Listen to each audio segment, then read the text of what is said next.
Hey, Linda. Okay, so I am working on stuff for my thesis and for next year for AP, so it just works out that everything goes well together and it's going to fit my research paper for this semester, at least I hope it will. And I wanted to just know what you thought so far, if you had any feedback. I really wanted to create a website or a way that my students for each course can really do some research, some self-reflection, their brainstorming, things like that online first, and then go ahead and as a group discussion, we can kind of come up with ideas together so that these kids can voice their ideas and really refine them. And then we would work in class on building up that discussion and building up those practices in class that are going to allow them to perform better on their project versus me sitting there giving them all the same lecture and, blah, blah, blah, like that.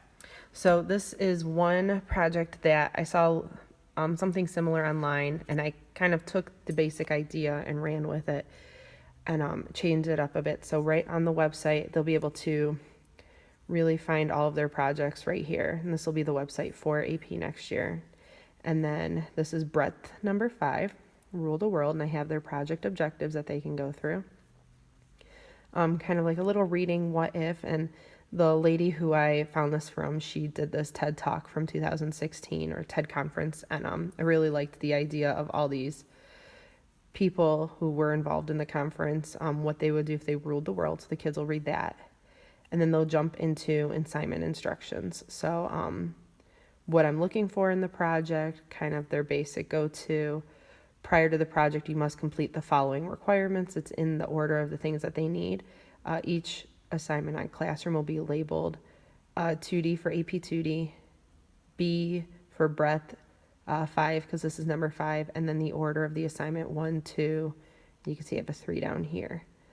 And they'll complete that assignment in order, submit those. There will also be thumbnail requirements, research requirements, group and one-on-one constructive critiques with me so that the kids can further their ideas. They'll have links to artists, and I'm really loving finally getting to use High Fructose and some of those artists in my work and some other artists that I found. So this, if you click it, will link right to the High Fructose articles for these artists that I used from there. Critical questions to help provoke their thought. Some examples that, the other lady found, and some that I'll be adding to, because I'm going to take a couple of these out, but just to put together everything. I want to put the rubric on here for the assignment. I want to put the AP rubric on here.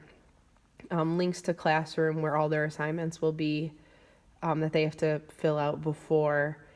And then down here, just real basic YouTube videos that help refresh their memory on little things like blending with oils and blending with acrylics, because this is going to be a mixed media project and they're required to use either acrylic or oil for a large portion of the project. And then the added elements are something that'll have to build off of their project that'll help enhance and really define their purpose versus hurting it. But instead of just using one media, how can they use other media to really enhance their meaning behind the artwork? And the thing behind it is, rule the world. So if they could, what would they do?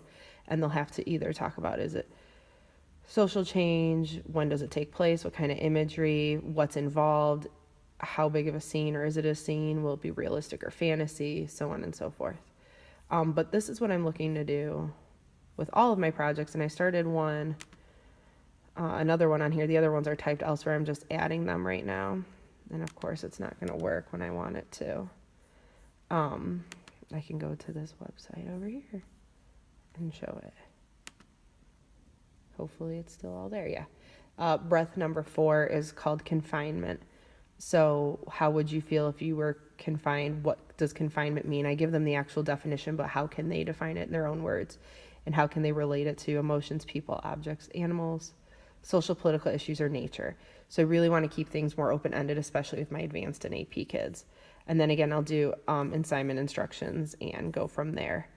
But just kind of looking for some guidance to see if you think this will help with my thesis idea a little bit and if I'm on the right track to, instead of working just flipped classroom, I just want it to become more of an area where those kids can not necessarily push creative or original thoughts, but they can really dive into what they feel, defines this, instead of me saying, okay, guys, let's draw this, which is all I've been doing, and it's driving me nuts.